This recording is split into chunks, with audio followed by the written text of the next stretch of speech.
Today we're celebrating World Kindness Day by having a cereal box domino.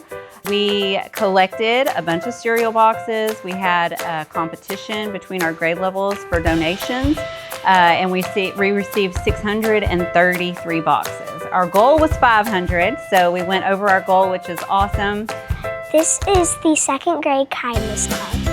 Today we made a domino with cereal boxes that was representing that one act of kindness could go on to another person, and then it would keep going.